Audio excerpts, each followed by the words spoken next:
So I just read Star Wars: The High Republic, The Rising Storm by Cavan Scott. First, I want to thank Disney Lucasfilm for sending me a copy to review. This book has surpassed all expectations. While I rave on my channel about how Claudia Gray runs a clinic on character-driven stories, Cavan Scott has delivered with The Rising Storm.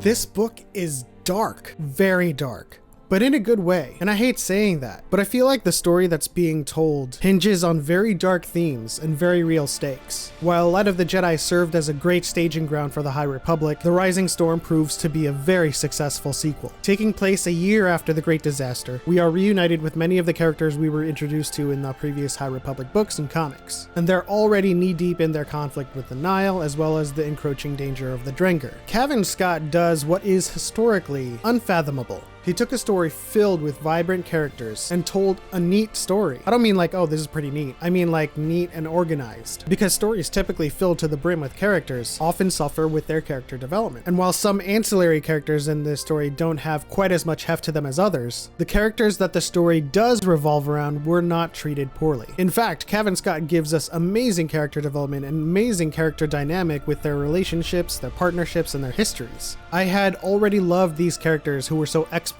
developed in previous iterations, but we went deeper in the crevasse of the High Republic psyche. But I just keep on loving every new character we meet, like Ty Yorick in particular, the former Jedi turned sellsword whose lively and brash personality is a breath of fresh air in contrast to the typically reserved, albeit colorful Jedi from the Order. Stellan Gios on the other side of that, a stalwart and resolute Jedi Master, newly appointed High Council member who provides an anchor for his old friend Elzar Mann. And returning characters like Chancellor Lina Soh and her Targon companions Matari and Voru, who was previously set up as some sort of linchpin politician, has been developed so much in this book that you end up loving her. And trust me, it takes me a lot to love politician characters. And Belzettifar. If you loved him before, you'll love him and cherish him even more in this book. And of course, Marchion Ro, the devious, charismatic, and cunning I loved his turn in Light of the Jedi and love it even more in this book. The story with Marchion Ro travels deeper and deeper into his origin and history and sordid past, which provide the groundwork for his current and the present, subverting expectations at every turn and cementing him as a villain not to be trifled with.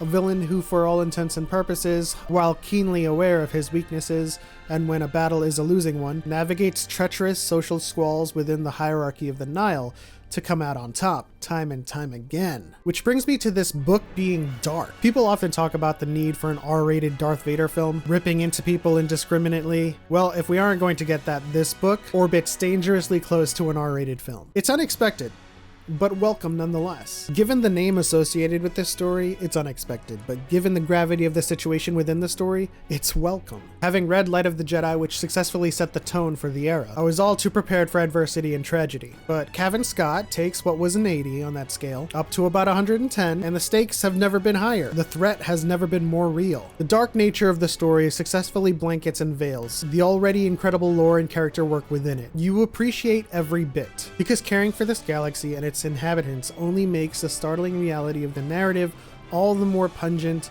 and almost difficult to swallow. And I don't say that as a negative here. It is truly a compliment, and in every sense of the word. To quote Thanos, to feel so desperately that you're right, but to fail nonetheless. It's a roller coaster of highs with hopes, dreams, ideals, and heroism, and lows with failure, terror, heartache, and tears. Cavan Scott has a winner here, and the High Republic continues to deliver each time. One after the other, each subsequent book coming out becoming my favorite canon book, a truly remarkable and successful sequel. And if this book is any indication as to where the story of the High Republic is going to go from here, in terms of storytelling, I'm all in. Of course, I was already all in, so I guess this just means it double affirms what I already felt. But that'll do it for this review of The High Republic: The Rising Storm by Cavan Scott. If you enjoyed this review and found it helpful, please leave a like and subscribe for more Star Wars content. Hit the bell notification so you know when I post new videos. And in the words of one of my favorite people, read this book, read this book, read this book, when it comes out June 29th.